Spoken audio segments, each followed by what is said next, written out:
मेरे जीवन साथी के साथ क्या साझा करना चाहिए और क्या नहीं, इस पर कुछ दिशा निर्देश क्या हैं? ठीक है, आपके कार्यालय से संबंधित चीज़ें, गुप्त जानकारी। मैं नौसेना में था तब मेरी शादी नहीं हुई थी, लेकिन अगर मेरी शादी होती भी, मेरा मतलब है जब आप सेना में काम कर रहे होते हैं तो आपको बहुत सारी गुप्त जानकारी मिलती है और आपको इसे अपनी पत्नी के साथ कभी साझा नहीं करना चाहिए। और वहाँ कार्यालय मामलों से संबंधित चीज़ें हैं या एक बुजुर्ग के रूप में कुछ लोग मुझे अपनी समस्याओं के बारे में कुछ बातें बताते हैं, मैं इसे अपनी पत्नी के साथ साझा नहीं करता। उसे क्यों पता होना चाहिए? मैं उसे उन चीज़ों से क्यों परेशान करूँ जो उससे संबंधित नहीं हैं? इसलिए हमें बहुत सावधान रहना चाहिए। यदि आप एक बुजुर्ग हैं और आपकी पत्नी एक समर्पित बहन है, तो आपको कभी-कभी चर्च में कुछ बहनों की स्थिति जानने में उसकी मदद की आवश्यकता हो सकती है, क्योंकि आप सीधे उनसे संपर्क नहीं कर सकते।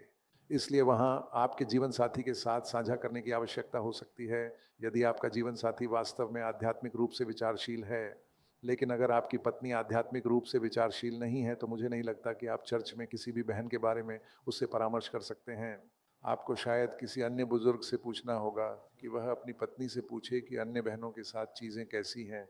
हमें बहुत सावधान रहना होगा, लेकिन अन्य सभी मामलों में मेरा मानना है कि हमें सभी पारिवारिक मामलों में खुला रहना चाहिए। हमें अपनी पत्नी के साथ पूरी तरह से खुला रहना चाहिए। और अगर उदाहरण के लिए एक पत्नी खर्चीली है, आप जानते हैं कि खर्चीला क्या होता है, जो बस खर्च करता रहता है। आपको शायद अपनी पत्नी को ये नहीं बताना चाहिए कि आपके पास कितने पैसे हैं।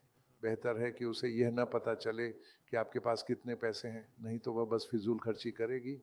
बेहतर है कि वह सोचे कि आपके पास कम है। लेकिन अगर आपकी पत्नी वित्तीय मामलों में बहुत अनुशासित है, तो ये पूरी तरह से ठीक है अगर उसे पता है। ये सब इस बात पर निर्भर करता है कि वह किस प्रकार की पत्नी है।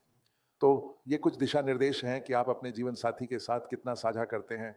और अगर यह एक पत्नी है जो अपने पति को बता रही है, उदाहरण के लिए अगर आपके पास चिकित्सा समस्याएं या शारीरिक दुर्बलताएं हैं, तो मेरा मानना है कि पति और पत्नी को एक दूसरे के साथ पूरी तरह से साझा करना चाहिए।